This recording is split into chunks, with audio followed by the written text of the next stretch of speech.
Well, boys, it's another day back out here at Elevated AF, and today is gonna be a doozy. Because last episode, I bought roughly 15 trucks from one single collector, and now I have the challenge of getting rid of the trucks I want to get rid of and keeping the ones I want to keep. Now, right here, just in this corner, there is 4 first-gen Dodges. I already have 3 in the dealership, so I don't need any more of these, and 3 out of the 4 are already sold. Now, there's a bunch of other stuff we'll be going through today in the next couple days that are sold and not sold, but a good portion of it has sold, and that means we're doing well on our big investment. Now, for the last few weeks here, the guys have been working in this shop and have finally got my dually OBS Ford finished. We have been trying to get this finished forever now. Now it's done. I gotta say, this thing looks just mean. So we did a massive 12 to 15 inch lift on air ride and coilovers, 38 inch mud tires, 22 inch JTX forged wheels, bed stacks, drop hitches, all sorts of crazy stuff. This is one heck of a truck. So this one's gonna be going up for sale pretty soon, but not just yet, because I'm pretty sure I'd like to take this thing out to a mud pit before I actually sell it.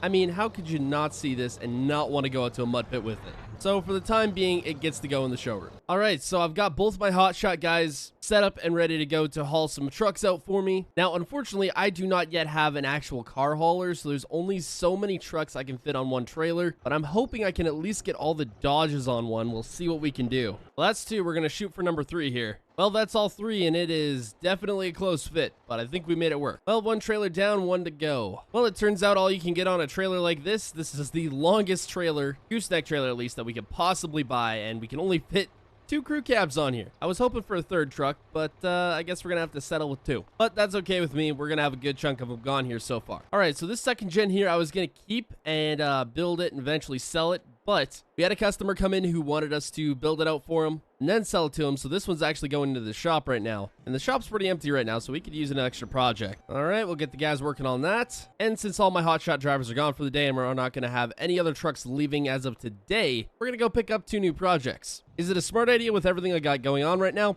Probably not, but we gotta keep building new cool stuff and make some money in the process. All right, boys, we're officially switching gears at the shop. So I just dropped some big bucks on 2 brand new blacked out Polaris Rangers. Now, normally we don't do a whole lot of side-by-side work, but I think this one's going to be the exception. All right, so here we have an any level lift. Now, an any level lift allows a truck to go up and down in the front or back or both, depending on what you like. And basically, it's like a hydraulic lifting system. Now, I was thinking, we have them for trucks, but what if we did something for a side-by-side? So my plan is to take 2 of these Polaris Rangers, make them 6 doors, put them on an any level lift, and just do the craziest crap imaginable to make these the craziest side-by-sides. So that's the plan.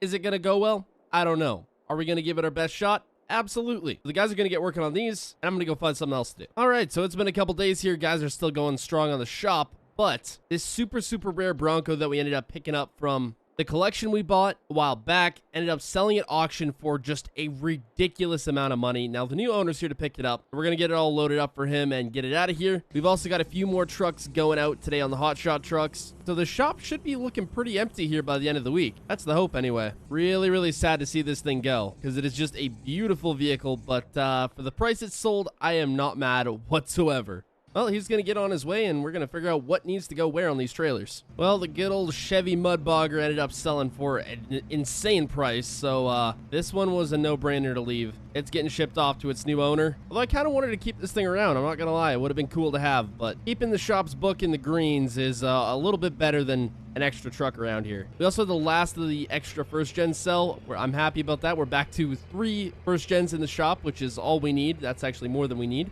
Well, that's almost the last of them. This 79 still has to leave, but the owner's personally coming to pick this one up, so we don't got to transport it. And of course, I'm keeping 1 Chevy. I thought it'd be cool to build out a dually. I don't think we've really done an older dually Chevy in a while, or ever. I'm not entirely sure. Maybe a K30. I think we've done a K30, but not something like that, so figured that might be cool to do. Well, boys, it's been about 2 weeks here, and a busy 2 weeks it has been. So we've completely revamped the entire layout of the shop, got some trucks out here, and I'm pretty sure I have that 2011 F350 any level sold. We moved some trucks in here, and then there's this truck right here, the 2nd gen. Now, a customer is supposed to be buying this and getting us to build it for him, and then he would come pick it up. Well, he backed out of the deal last minute, so now I have the truck again, but we ended up building it. It looks really dang cool. I think we should be able to sell it no problem, or I might just keep it. Who knows? Now, the side-by-sides, in hindsight, probably should have given the guys a budget to work with here.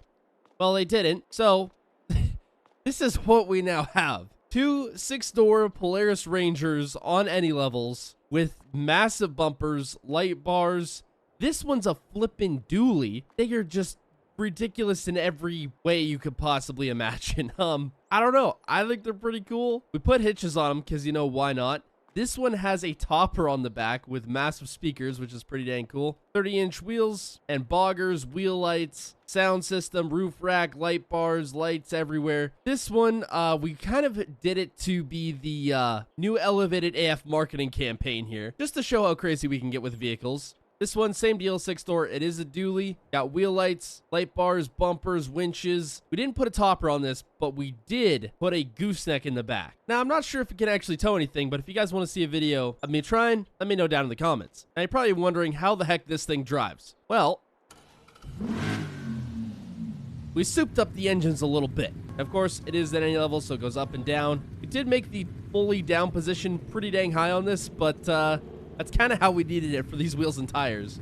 So if we hit the lights here, hit them again. Polaris badge lights up, wheel lights, speaker lights. We got a full control panel for all the different lights in here too. I think the only way to describe this thing is just dumb. There's no other way. Now we do have fully built truck axles on here, so technically this thing could handle the load of a trailer. I'm not too sure about the bumper pull capacities of it, but maybe the gooseneck if we had something high enough. This is definitely not legal to be driving around here, so we're gonna try to take the back way out of town. And it moves. It gets up there. It cruises. Rolls a little bit of coal too in the process. I'm not entirely sure how well this thing would do in mud, but I'm very tempted to see. Part of me wants to think it's gonna do good. I'm not too sure. The suspension is actually really dang good on this. Look at that. Flexing on it. We'll lift this up all the way. There we go. Holy smokes. Yeah, it's got some flex to it. Look at this. It almost takes up the entire width of the trail. That's just ridiculous. Hold up. I wonder how deep this pond is. I'm thinking it's deeper than what we could go with the side-by-side, but we're going to give it a try. Oh, man. Oh, yep. Okay, that's too deep. That's too deep. We're not going in there. Maybe this side is shallower. Oh, yeah, it is. Look at that. Oh, it's getting a little deeper. Getting a little deeper. Let's just crawl out this side. There we go. Yeah, we can't even fit down through the trails here. It's just so wide. I'm not even sure if this will fit in our showroom. Yeah, it won't. Okay, well, so much for that. They'll fit in the other shop door, I guess. Anyways, the other one's pretty much the same deal. Bit different on the color, wheels, and some of the accessories, but you get the idea. Anyways, if you guys want to see a video of these mudding and doing some polling, or if you guys have any other suggestions, put it down in the comments, because I definitely want to put these things to do the test. I mean, they're pretty dang cool. But I hope y'all enjoyed. Subscribe, and goodbye.